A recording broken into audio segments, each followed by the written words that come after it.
Welcome to the Vet Med Wellness and Leadership Podcast, where we discuss central challenges vet med leaders face, such as burnout, stress, and difficult interactions with clients and staff, just to name a few. In each episode, you will hear about actionable solutions that you can apply to your practice and invitations to connect with fellow leaders who are passionate about improving the wellness of the vet med profession. By subscribing, liking, commenting, or sharing this podcast, you are helping more veterinary professionals find the resources shared in these episodes. Thank you in advance for listening and supporting this show. I hope you enjoy it.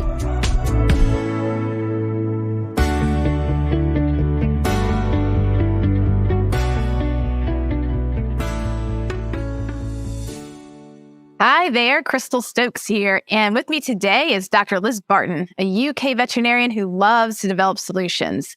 She co-founded the WellVet initiative to make wellbeing tools more accessible to veterinary teams and the Vet Mums community to provide peer support for parents juggling family and career.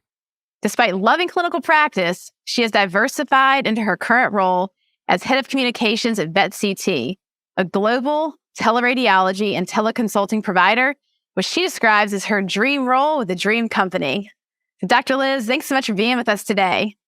Oh, thanks so much for having me, Crystal. It's great to be here and chat to you. Absolutely. You have this nice warm green background. You'll notice that today I am wearing my vest because we are having winter storms in Santa Barbara. That's been kind of wild weather. So it looks nice and inviting over there where you are. Yeah, no, this is false. It's actually miserable outside. So I'm kind of pretending to myself that it's nice out there. Spring has not sprung yet for us either. So we can all pretend here on Zoom. I like that. Yeah, exactly. Well, so the topic we are discussing today is supporting veterinary teams. And I was really excited to have you on because you will bring the perspective of teams in the UK. And most of what I've talked about on my podcast, my guests tend to be here in the US. So I think you may have an interesting perspective that will maybe help us learn something new. And I would love to start off today with your journey and what brought you to where you are right now. Yeah, thank you. So I think it's always great to share ideas and experiences, internationally as well. So great to be here and hear what you guys are doing in the US as well. I was a clinical veterinarian, graduated in 2004, had a really varied career from sort of mixed practice, all creatures great and small, in the English countryside, all the way through to doing a small animal internship at a specialist centre, week on, week off emergency critical care, shelter medicine, working with a charity, regular veterinary work, all sorts. And it was really after I had my own family. I started a family. I've got two girls who are now 9 and 11.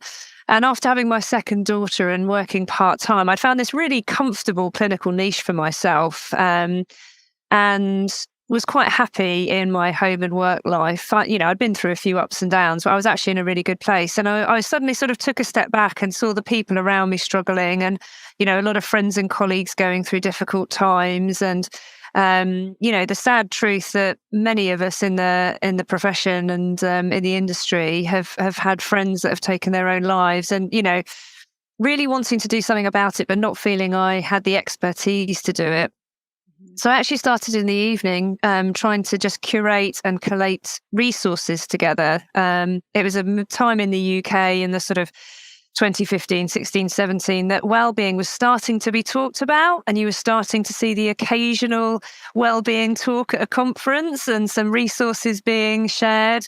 So I just wanted to make all of that a lot more accessible, a lot more relevant, not something that we had to feel there was any shame in admitting we needed, and really open up the discussion around that. So what initially began as collating resources together, I then had the good fortune of then meeting lots of like-minded people at a similar age and stage who were doing great things across the industry, just in their own sort of little silos. And we all sort of came together and shared and, cross-pollinated and started developing tools together. Things like the VetStago Diversify group, which is now partnered with the DVM project in the US. I was sort of involved in that early on. What then became WellVet, where I partnered with some other fantastic people within the industry to start running these wellbeing events, both online and in-person events, and creating a sort of resource hub through that.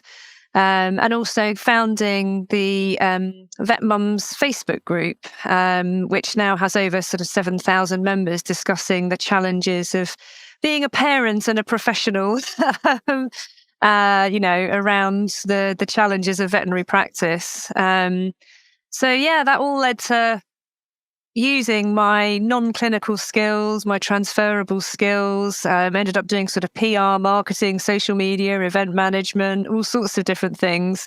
And started working with a consultancy on sort of PR and marketing for animal health, which is then how I got my job at VetCT. So a bit of a squiggly career path, and finding solutions helped me to sort of find my own way, my own career journey as well.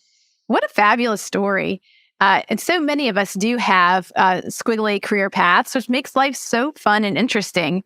And I also appreciate in your story, this pointing out some of the difficulties that we've seen over time with burnout and suicide. And I'd love to speak with you more about the importance of creating these individual solutions, like helping, you and I have waxed poetic on bringing people full circle back to really loving veterinary medicine. And of course, that's the name of my company, Full Circle Lab. That's our mission, is really bringing people back to that wellness, passion, energy that they, often originally had in veterinary medicine. And I know this is something that's very important to you and close to your heart. So say more about that, bringing people back from burnout. Yeah, I mean, I think a lot of it is we really give ourselves to the job, emotionally, physically, mentally. And I didn't know until I started looking into this that the first stage of burnout is actually that sort of over-enthusiasm, that over-investment. We actually set ourselves on a path to burnout by being too involved in work and staying too late and, doing too much and taking it home with us and not kind of having that mental and emotional separation from it. Mm-hmm. So I think actually having that awareness, like for me, being able to give people. And we talked again about how it's individuals, different things work for different people. So by giving individuals an array of tools that they can access to find out what works for them. And for the same person, different things might work at different stages of their life and career. But it's just so important to A, raise the awareness that this is for all of us, and B, encourage people to take the time and effort and investment to find things that can help reduce burnout and help re-energize them and help to build up their resources rather than drain them. And then C, to kind of share the word with each other, be open and honest about this, say this is something for everybody. If on a sliding scale, if our well-being is okay, that's the time to invest to kind of boost it to great, because then when challenges do hit, things like global pandemics that come out of the blue and families being unwell or challenges at work or financial crises, whatever it might be, there will always be these periods of challenge in our lives. And if we have this well-being toolkit that we can access, we can fix problems quicker, and we know how to not fall, we've almost got that sort of protection there, so we don't fall as far or as hard, and it doesn't take us as long to recover. I love that. I'm picturing like a buffer, like a little bit of bubble wrap around you so that when something happens, you do have a cushion and you can recover more quickly. And I love the word toolkit, because we've all heard that expression. If all you have is a hammer, everything looks like a nail. And I can reflect on my early days, and I often see this with many of the veterinary professionals that I work with. Sometimes we come in with this one tool, such as really strong work ethic. Like, I am a workhorse. I can power through. I can burn that candle. And I know that hard work has gotten me to where I am today. I know by pulling an all-nighter, on exams, or, working while going to school full time, or whatever it took to get to this point has worked so far. That hammer's been very effective. But there becomes a certain point where we realize that, a toolkit with only one tool is not so effective. So I'd like to know more about WellVet and this building of your own toolkit. Tell me more about that and what it may look like. Yeah, so with WellVet, we wanted to make it accessible to all members of the veterinary team. So we had everybody from sort of practice managers, auxiliary nurses, vet techs, right the way through to specialists. Sort of come for, initially it was a residential weekend. And we had everything from like stress management workshops to meditation to, burnout barometer sessions, to mindfulness practice to, practicing like CrossFit, going for a bike ride together. We had a kind of sports day. So it was this wonderful mix where people were kind of in their sweaty sports kit all day, but then they'd go into a kind of, a really challenging sort of topic around mental health or emotional health. And just the kind of openness, and it just made it such a level playing field. If you've just done sort of, you've just given somebody a piggyback across a field, it's a really nice way to kind of break down any barriers that might have existed because, they happen to be a practice lead and you're just a junior, So we just found it created a really open space for people to just try different things and discuss what worked for them. And, for me, it was a real myth buster around some of the things that I thought I knew about. I don't mind admitting this. I created WellVet for the people that needed it because I was okay. I was that person, and I have got so much out of it. And my goodness, when things like COVID did hit, and when I've had challenges around my parenting, I now have toolkits like breath work that I never had before. I've now known that I need to build healthy sleep habits that, exactly as you say, pulling the all-nighters works for so long. But my goodness, now knowing what I know about healthy sleep habits, I would have gone back and just slept through all of those all-nighters and probably done much better. So I appreciate that. I also really like, when it comes to the development of the toolkit, how it's so individualized and how you just mentioned it can evolve through time. That we learn these things about ourselves. We try out different tools. We find that, right now, these 3 tools are so important for me. And as time goes by, maybe those tools become a little less important and you develop new tools that you like better. And I think that flexibility and evolution and experimentation to just try things out and see what happens is really appealing. Yeah, absolutely. And doing that with a peer group as well. So you get that sort of support network built in. So we've also had like baking sessions and crafting sessions, because, it's not all about just physical exercise and mental health in the sense of, not being stressed or burning out. It's also the nourishing things that we can do. And that's really what we're talking about thinking what drains your resources, be that time, money, mental, physical resources, and what energizes them, and just making sure that you've always got that balance where you are being energized. And if it's not balanced, if you are being drained more than you're being recharged, then you need to do something about that. But again, this is stuff that I'm only learning in my 4th decade on the planet, and it's great to see some of this being talked about in veterinary schools, things like, you need to take care of yourself, because otherwise, you will end up trying to pour from an empty bucket and it just won't work. And it makes us better clinicians, it makes us better friends, it makes us better colleagues, it makes us better family members as a result. So yeah, it's so true. I was just thinking about this. I gave a talk recently with Relief Rover on anxiety, and I talked about physical tools and methods as well as cognitive tools and methods. But the most important part, what I really wanted to drive home, was don't do this alone. Everything works better when we do it in connection with other people. Human beings are a social species. The way we evolved, if you look at how do we get through time to exist right now, it was because we remained social in tribes, in groups, helping each other, supporting each other. And when we apply tools and try new strategies within the context of doing it with other people and talking and sharing and evolving together, it's so much more powerful and so much more effective. I think here in the US, we're a very individualistic nation. And for sure, one of my weakest links through time, if I look at my youth, was I tried to do it all alone in the kind of the secrecy of my own little hole. Like, I'm going to go down into my hole, work on me, and then emerge better, like a butterfly bursting out of a cocoon. That was my plan. What I noticed is that doing it in groups, like what you described, was so much more effective and fun, just connecting with people. And it's vulnerable. Like, it's kind of hard to show, hey, I'm trying something new and maybe it's weird or it may affect me in front of people and I'm going to have a reaction. And that vulnerability, I think, has been challenging. But I also think it's extremely important. I'd love to hear more of that. If we could just touch on that a bit, what you've experienced in trying to get people to be open to doing it in a group setting. Do you find resistance? Does it feel easy? Yeah, I think initially there is resistance, and a couple of points on that. We talk about being resilient, and building resilience. And actually, the Royal College of Veterinary Surgeons in the UK has actually built resilience into the kind of day one competency requirements for new graduates. So, but a big component of resilience is extrinsic resilience. It's support networks. It's having that, that close friend or colleague. It's having that group that you can go to. It's having that peer group. It's having that outside interest group that just, like I say, helps to recharge other elements of ourselves, spiritually, emotionally, physically. I think one of the most powerful areas where I've seen that vulnerability play out is the Vet Mums group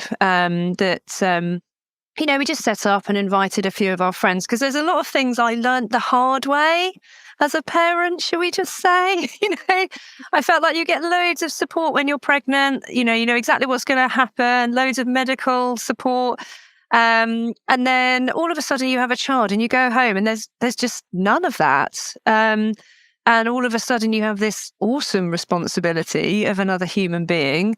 And, as a professional person, you sort of lose a bit of your professional identity, which, is so vocational for us that you use a bit of your identity. You go from sort of, practicing veterinary medicine to changing nappies all day. And, it's an achievement if you get dressed, that kind of thing.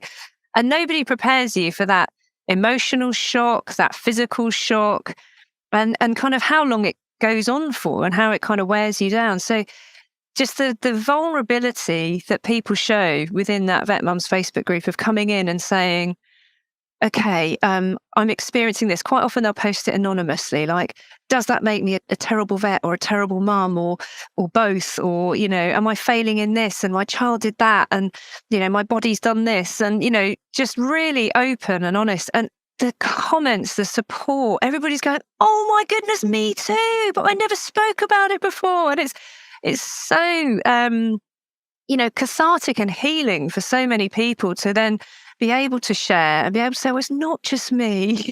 It's actually the majority of us that felt that way and experienced that and suffered with that. And the shortcuts to getting better from that, be it, for example, a sort of physical symptom post-pregnancy or whatever. And people saying, well, this was the advice I was given, like, go and see this person now and get this help, rather than us sitting at home on our own stewing going, it'll probably just get better on its own. So I think that's one area where I've just seen quite how powerful that can be.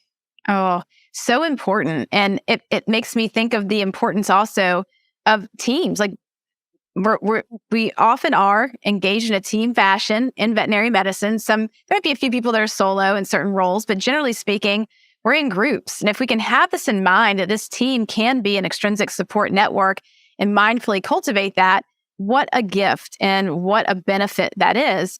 I'd like to kind of take us into talking about teams and some of the benefits of being on a small, nimble team, and then how that connects to large corporations, which sometimes feel a little less nimble. Let's talk about that, the benefits of these small teams. Yeah, I think when you have it's really about feeling empowered, I guess, to sort of make an impact. And I don't know if you've seen like Stephen Covey's circles of concern. So in the middle, you have your circle of control. So everything that's within your complete control. So what you eat, what you wear, how long you sleep for. And then outside that, you have your circle of influence. So what you can help to change. And then outside that is a circle of concern. So things that we're worried about, but we're very unlikely to have a big impact on. And those tend to be like bigger issues that we can have a smaller impact on. Whereas in the circle of control, it's kind of smaller issues that we can have a bigger impact on.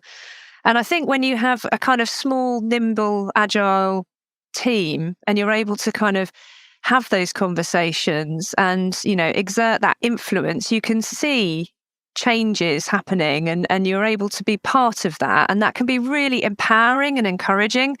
Whereas, if you have, even in a small team where you're not actually empowered or in these bigger teams where there's maybe more structure in place, so you're less able to have more of an impact. And then you just sort of dwell in the area of concern. You're trying to influence, you're trying to have some control.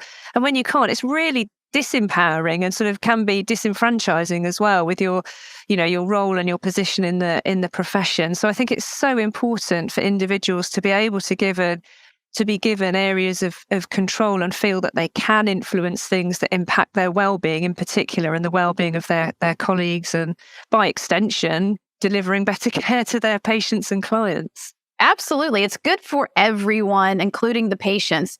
When we are healthy and functioning well, we support each other better, we work more efficiently, we're less likely to get burned out and leave the profession.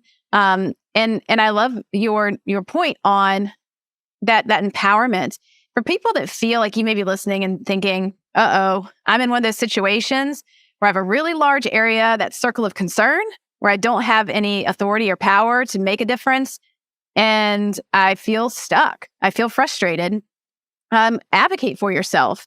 I think that there is often a fear of speaking up and being the squeaky wheel or being shut down and told no. But I've seen I call it the woodpecker approach. It's one of my favorite approaches to get things done, where I just tap, tap, tap, tap, tap, tap until somebody finally listens.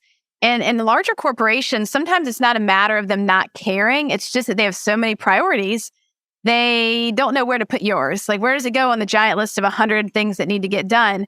And by advocating and advocating and advocating in a professional way and speaking up and sharing potential solutions, not just complaining, but saying, here's a complaint plus what I would like to do about it or some suggestions, I think that can really help move that part of that circle of concern down into the circle of influence. But it is challenging and it takes a lot of energy. And that's probably something that we could save for a whole nother podcast, because I know that we had, many points we wanted to talk today that are more around well-being, but I just want to mention that because feeling like you have agency is a part of well-being. And I know that you've spoken directly to that.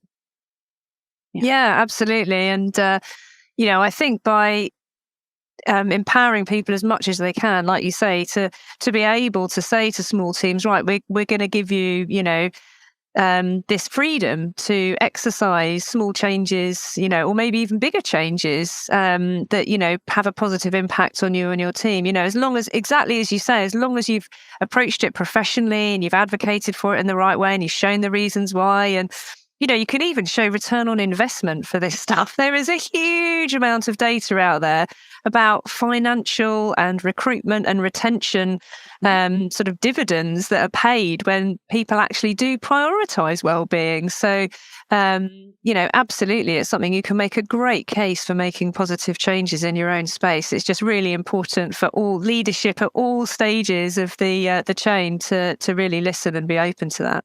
Oh, so exciting, because we know the dark side, which is if you don't allow people to have well-being and to advocate for themselves and to make change, they walk with their feet. They're going to leave your company or leave the profession. The other side of that there are great examples out there of companies, of organizations, of practices that are doing this well. And I would love for you to share some examples with us I remember you had mentioned to me the Vet Practice Wellbeing Awards in the UK, that you're a part of that. Could you share some examples of those people who received their awards and what it was they did that was worthy?